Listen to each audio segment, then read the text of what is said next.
Alright, in this video I am going to add a pattern to my border, and then I'm also going to sign my work. So normally Zentangle is signed on the back, but on this project I'm actually going to sign it on the front, since this isn't a true Zentangle because it's not on the Zentangle tile paper. So this is kind of my own version. What I'm going to do is I am going to kind of do a combination of different things that I've done in my previous Zentangles. So we already really did this hollowbah pattern, so I kind of want to avoid doing that. So what I'm going to do is I'm going to create a different kind of a effect going around. So what I'm going to do is I'm going to choose a spot on my border. I'm going to choose the spot that's going in because I made this waving border. And I'm going to try and do a little bit what I did in this one. So on this one, I kind of went around the border. I think it might be kind of hard to see that it's got like this scratchy effect of a line going around the border. So what I'm going to do is I am going to, kind of like the hollowbah pattern, I'm going to make a wave around my border.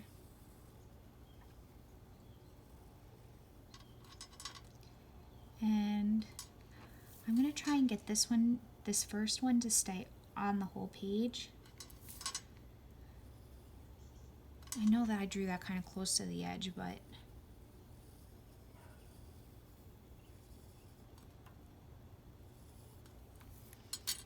with the border, I just want to add a little bit more detail because I feel like there's a lot of white space, and I've spent so much time adding detail to the middle of this Zentangle design that I want to add some more detail to the border. I'm going to let my dog inside, and then I'm going to come back and trace that with a Sharpie marker.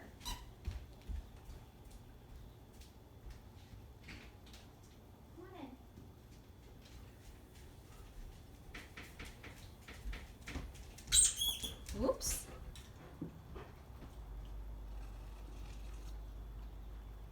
I stepped on a dog toy. Made a nice little squeak. Alright, so now that I've drawn that kind of aura around my border, I'm going to use the Sharpie marker, and I'm going to be really careful while I trace around it gently.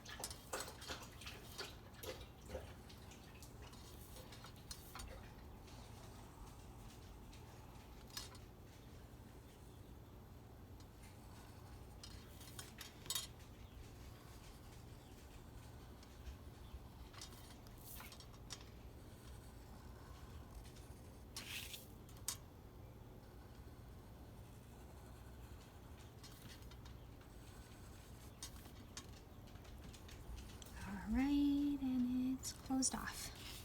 So I have created this aura effect around my border, and what I think I'm going to do is I'm going to go back to pencil, and I'm going to keep creating this aura going around to extend off the page.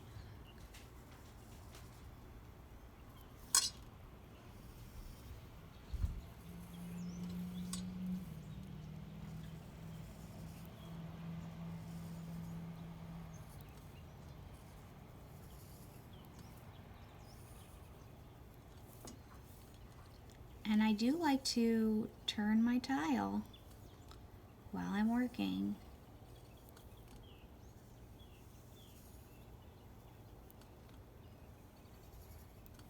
And I'm going to use my imagination to go off the page and back on.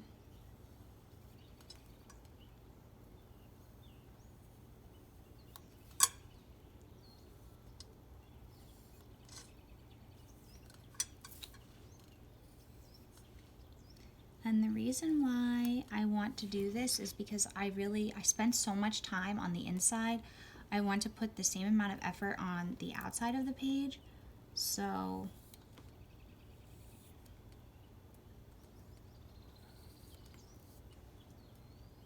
I'm just using my imagination to imagine where the line would extend and come back.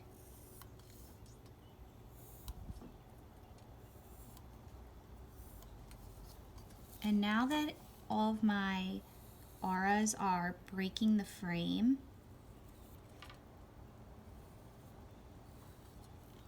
they might even start to overlap, kind of like how they did in the hollowball pattern.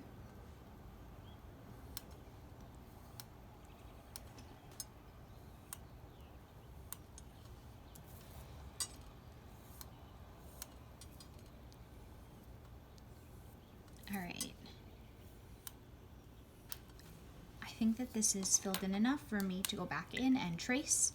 Sorry that was moving around a lot. It was probably hard for you to follow along, but I am going to do my best now to trace in Sharpie marker. And because I'm working on my dining room table, I'm actually working on a piece of glass because my dining room table is kind of like this rustic textured boards that are kind of uneven, so I'm working on a piece of glass, and I'm not too worried about getting marker on this glass.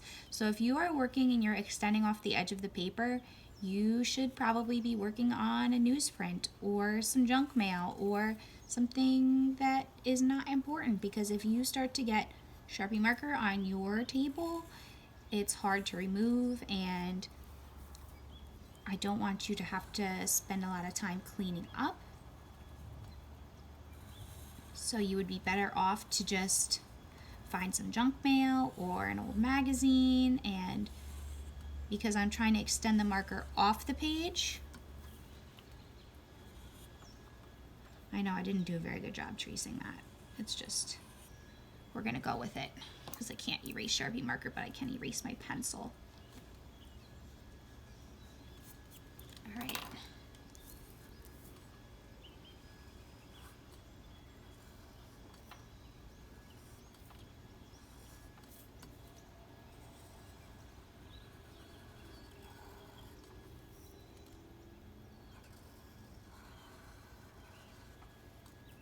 So sometimes when I'm tracing, I might not be tracing 100% on the line that I drew. I'm just doing my best to use the pencil as a guide, and that's okay if your pencil is not 100% traced directly on top of. You just want to do your best to try and smooth out the lines and then erase to show that you're taking your time.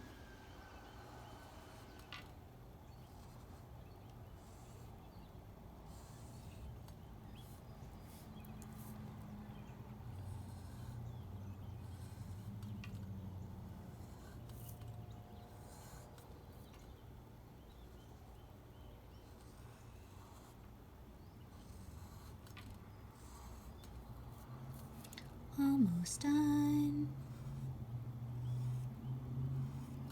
Okay, so now I've added this aura border, and what I think I'm going to do now is decide how I want to add additional details to my border.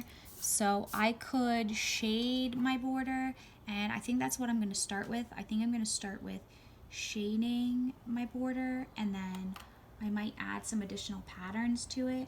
So what I am going to do now is pick up my pencil, and I'm going to decide what part of my border I might want to shade, and I'm going to try shading it with pencil, and then I'm going to go in with the Sharpie marker and shade it in black. So as I'm looking at my pattern, I notice that this is going along the edge, and this might look weird if I shade it black, so I might not like the way that that looks. So I think I'm going to start with the second one, and I'm going to try shading the second one. So I'm going to skip this one, and I'm going to go to this one, and I'm just going to shade it in. And I'm going to hold the pencil this way. And I'm going to turn my tile as I shade so I can create that even tone and value in my work. And as I'm shading, I want to try and change the direction of the lines by either doing hatching, cross hatching, or doing this curving shape.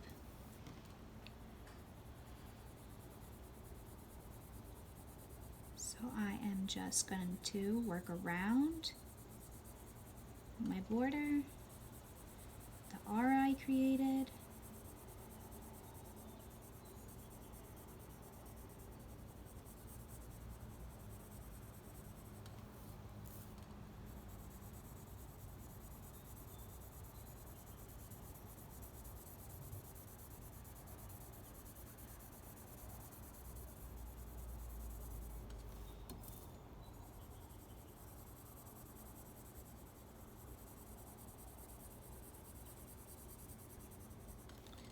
So my goal with the border is just to try and put in as much effort in the border as I did in each of the 4 sections in my string of my Zentangle, because I spent so much time adding these 4 patterns.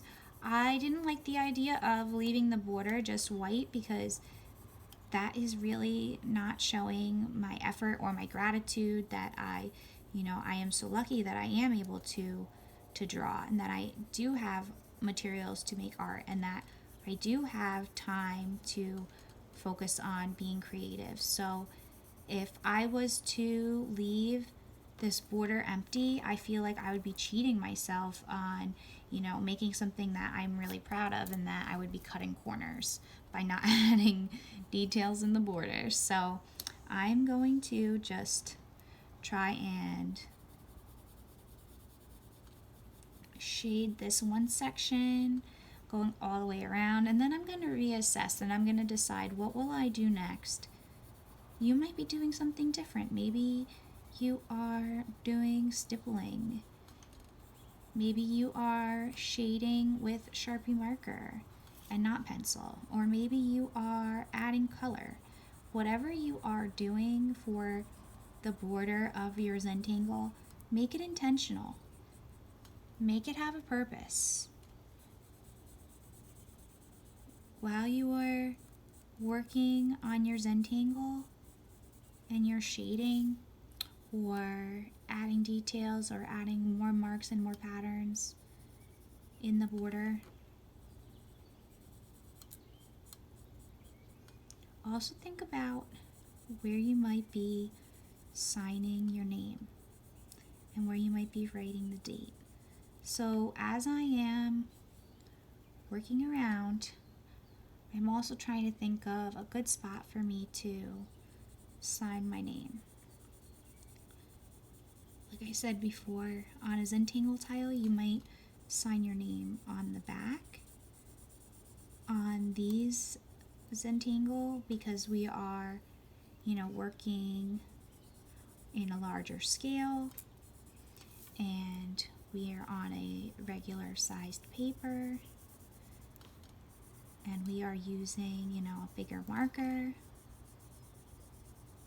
or a bigger pen, or we're adding color, we'll have more space on this kind of a design to put our name. So I'm just rotating my tile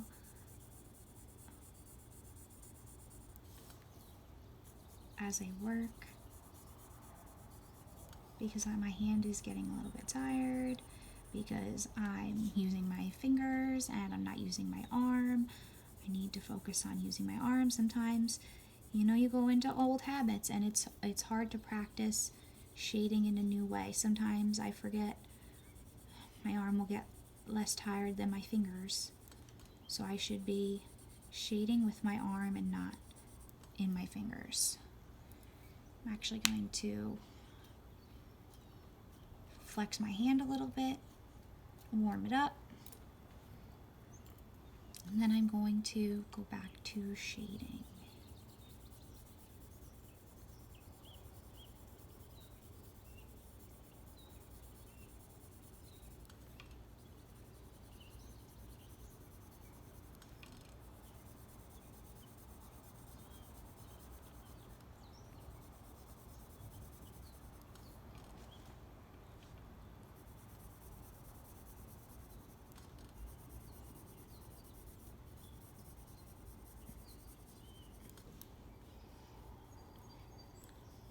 I felt like that was looking a little scratchy and I needed to blend it.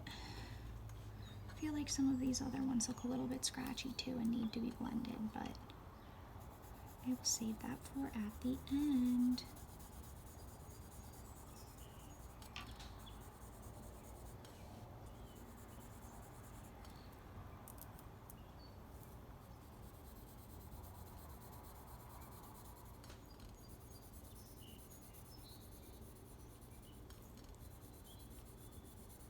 Alright, now I feel like I can do a bit of blending and erasing.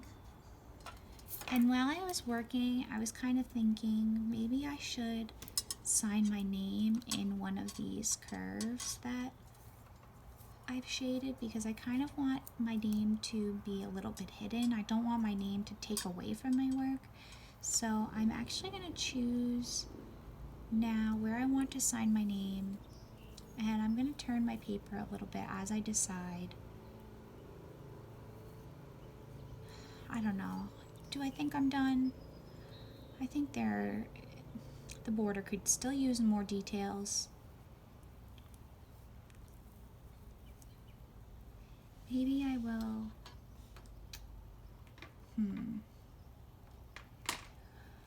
Okay, hit my border on this one. I really like this pattern, and I haven't used this pattern. This is just like a squiggly pattern. It doesn't have a name. It's not an official Zentangle pattern, but what I think I'm going to do is I'm going to try and add some of these squirrely, quirly, little wiggly lines in my border. I think I'm going to add some of these. I'm going to try and do that now, and I'm going to see if I like it or not, and I'm going to add them in this shaded area. So in my pencil, I am just going to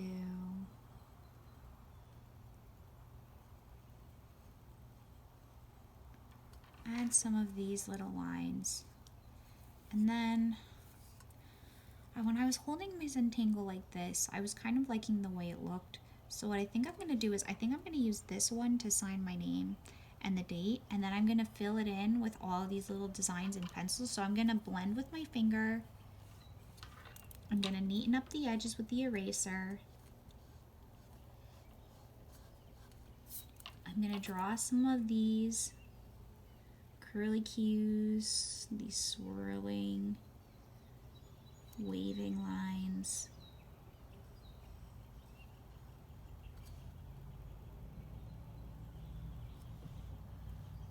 And then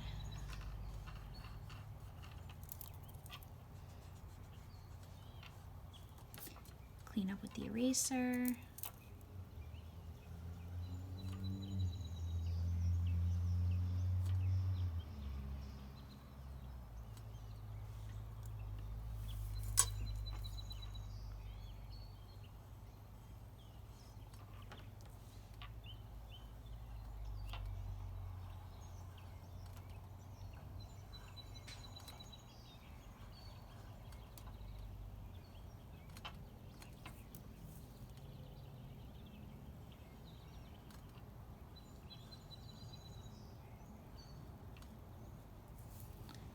And I'm not even going to trace these in Sharpie. I think it's kind of nice to just have some pencil, like some pencil detail, because it's going to give a different quality of line.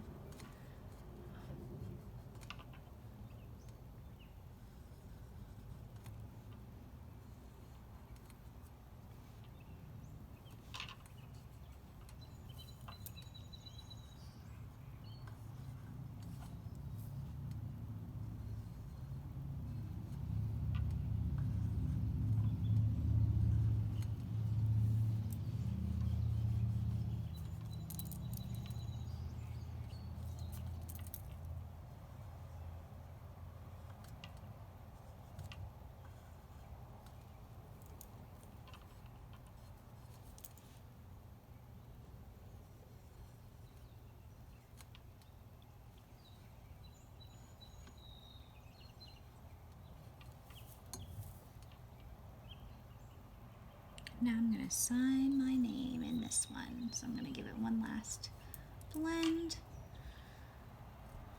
one last erase.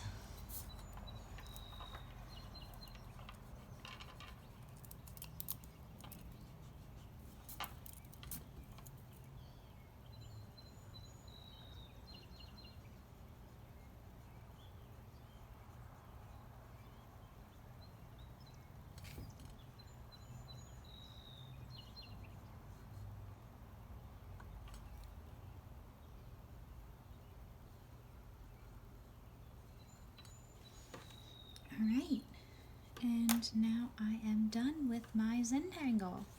So now your job is to take a picture of it and post it in our Google Classroom so that I can see your work for the week. Maybe find a nice place to hang it up in your house or someone to gift it to. I hope you had fun doing this Zentangle project with me.